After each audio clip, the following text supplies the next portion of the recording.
The Great Depression, U.S. History 10, Unit 1, Video 1.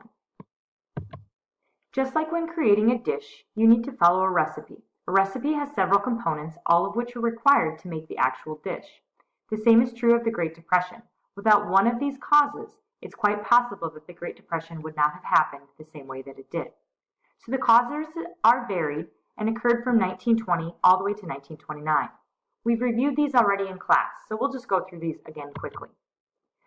Millions of Americans were already near poverty in the 1920s. The economy, while it looked very strong, was actually quite fragile for hundreds of thousands, if not millions of Americans.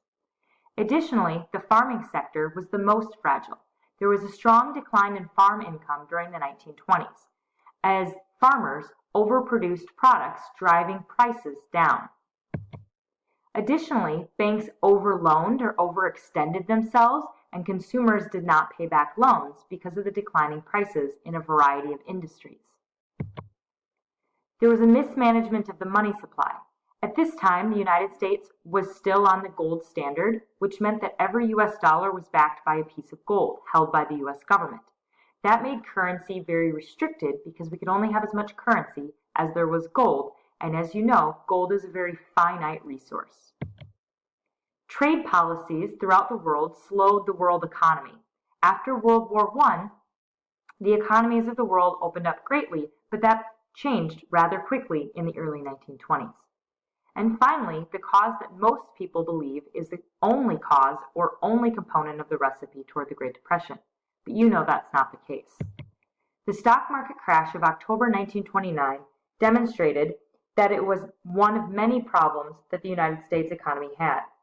The basic underpinnings of the American economy, like banking, manufacturing, farming, and international trade, were also surprisingly fragile. When the economy came apart, it came apart thoroughly. A sizable number of Americans, perhaps as many as half, farmers, farm workers, etc., American Indians living on reservations, factory workers, widows, the elderly, had been living on the edge of poverty before the boom even happened. As a result of the recipe for the Great Depression, U.S. statistical data from 1929 to 1933 shows really dismal effects. Banks suspended those banks that could no longer function because they didn't have adequate money to function, significantly increased over the 5-year period. The unemployment rate, which in 1929 was just 3.2%, so that's 3.2% of people seeking a job could not yet find one, had gone up to 25.2% by 1933. This is still one of the highest percentages ever recorded in United States history since records have been kept. Per capita personal income, that means the amount of income that each person is making, plummeted by about half, from $698 all the way down to $372 by 1933. Real GDP, that means gross domestic product, that's the value of our economy in an entire year, plummeted also between 1929 and 1933. So the Great Depression shows up not only in pictures, in literature, etc., but it also shows up in statistical evidence. The Great Depression had significant impacts on a variety of sectors throughout the United States. It had a significant impact on individuals. Sadly, the suicide rate reached an all-time high in the United States at 17.4 suicides per 100,000 people in 1932. That still stands as the record. Families additionally had fewer children as a result of the Great Depression. As people lost their jobs, their homes, etc., they were no longer willing and able to care for more children. There was a greater incidence of child abandonment at orphanages, a greater incidence of malnourishment, and sadly, a greater incidence of abuse in the United States as a result of the Great Depression. Thousands of Americans were evicted from their homes, and this had a significant impact on the individual American family. This had a great impact, therefore, on their communities. Small towns collapsed as large cities grew. So small towns like Byron would have shrank during the Great Depression, perhaps, whereas cities, such as big cities like Minneapolis and the St. Paul area, would have grown as a result. Because people could no longer afford to live in homes, they created shanty towns called Hoovervilles.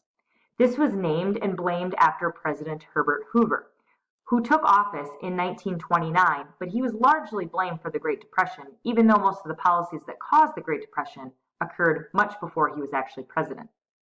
Hoovervilles usually existed near bodies of water, like this Hooverville that we could find in Portland, Oregon. They suffered from poor sanitation, which means that they were ripe for disease, crime, etc. Oftentimes these were illegal encampments, but people were forced from their homes, so they had no other choice but to build these small shanty areas nicknamed Hoovervilles.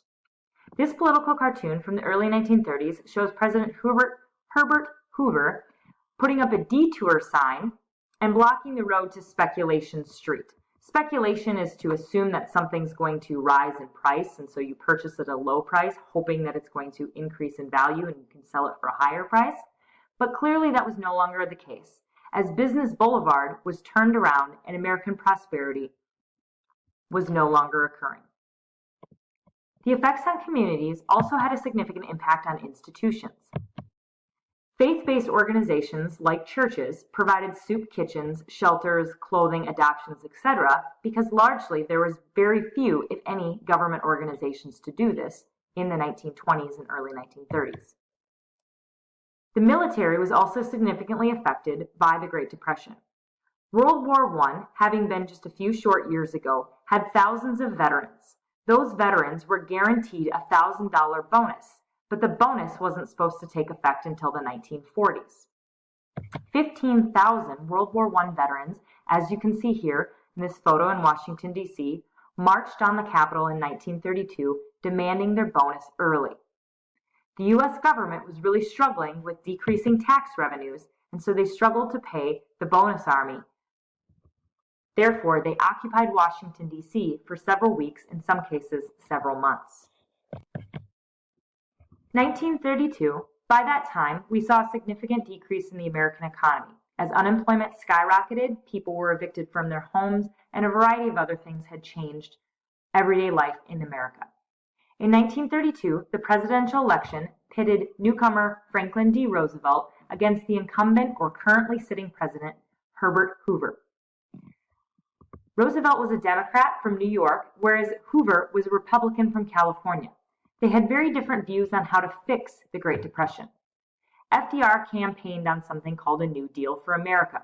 It was a coalition of whites, blacks, people of Jewish faith, urban dwellers, northerners, and southerners. And obviously, as you can see from the electoral map, it's mostly blue, which is the color of the Democratic Party, and FDR did take office on this coalition or strong group of voters with common interests, which was to end the Great Depression. FDR began the longest service of any U.S. president. He was elected to an unprecedented 4 times. This was before a constitutional amendment limiting the president to just 2 elected terms in office. FDR took office in early 1933. His first 100 days were marked by significant action by both him and the United States Congress. The first thing FDR did was to declare what we call a bank holiday. That means that he closed almost every bank in the United States, and those banks were only to be able to be reopened once they were found to be solvent, or they actually had enough cash to open. This New York Times headline from March 4th, 1933, shows that Roosevelt ordered a 4-day bank holiday and puts an embargo or limit on gold and calls Congress into action. Additionally, his first 100 days, FDR did something that was wildly popular in the United States. Previously, you probably learned about Prohibition, which was the banning of and selling of beer and wine and other hard liquors here in the United States. FDR quickly meant to repeal that by instating the Beer and Wine Revenue Act. It begins the process of ending prohibition, and it brings in a very important tax revenue, because if beer and wine can be sold legally again, the United States government can reap the profits of the taxes on beer and wine. This headline from the Milwaukee Sentinel on April 7, 1933, it shows that beer is finally back after 13 years, which would end the mob era that's commonly known in popular culture history. Additionally, in his first 100 days, FDR offered a variety of what we call fireside chats. Fireside chats were oftentimes nightly radio addresses in which the president used simple and plain language to explain his programs to the American public. This was meant to restore confidence in government and was very, very popular among American voters. FDR continued this tradition throughout the Great Depression, the New Deal, and even into World War II years. FDR instated what we call the New Deal. The New Deal we can think of like a three-legged stool. You take one of the legs away, the stool won't stand. Relief, recovery, and reform were all required to turn the American economy around. Relief was immediate, whereas recovery was meant to rebuild, and reform was meant to prevent any kind of reoccurrence. Relief. Relief were programs to employ people. There's a thing called alphabet soup of New Deal programs, which we'll discuss in class, but those relief programs were meant to improve roads, construct parks, etc. One of the most popular programs under the relief leg of the three-legged stool was the Civilian Conservation Corps. They employed 2.5 million young men in the United States. There were 77,000 in Minnesota alone who were employed under this program. Their weekly wages, 25% of those wages went home to their families, or more in some cases, and they were allowed to spend the rest if they had any free time. This photo is from 1935 and was taken near Lutsen, Minnesota at the Cascade River State Park Bridge. That's where it was constructed, and there are a lot of state park construction projects that still stand today that were created by the Civilian Conservation Corps or the Works Progress Administration during the 1930s. Recovery is another leg of the three-legged stool. Recovery was meant to help the non-banking sector of the economy. One of the most well-known recovery programs is the Tennessee Valley Authority, which still exists today. It provided electrification and damming of a huge area of the American South. Areas like Tennessee, Alabama, Georgia, North Carolina, Virginia were susceptible to seasonal flooding. The Tennessee Valley Authority employed thousands of Americans to build dams all over the region to protect the area from flooding, therefore protecting crops, homes, livelihoods, etc. It also provided electrification, electricity to all these areas so that could cause advancement of the economy. The third, but still very important leg of the stool is reform. Reform was focused mainly on preventing reoccurrence of the Great Depression. It focused mainly on banks and labor unions. The FDIC, which hopefully your bank, and your bank probably is, insured still to this day by what we call the Federal Deposit Insurance Corporation, known as the FDIC, which means that when you put money in the bank, that money is backed by the full faith and credit of the United States government. So should your bank become insolvent or go bankrupt, you would still get your deposit back. This program did not exist, and that's why the Great Depression was perhaps so bad there was no deposit insurance company backed by the U.S. government. But as a result of FDR and the New Deal programs, this came into existence. Another thing that was part of reform was the Indian Reorganization Act. There were millions of First Nation tribes people all over the United States. And at this period in the early 1930s, the United States government gave tribes much more independence and changed the entire structure of the Bureau of Indian Affairs and how the United States government relates to reservations and all the things that come with the sovereignty of the native peoples. The New Deal was not without its critics.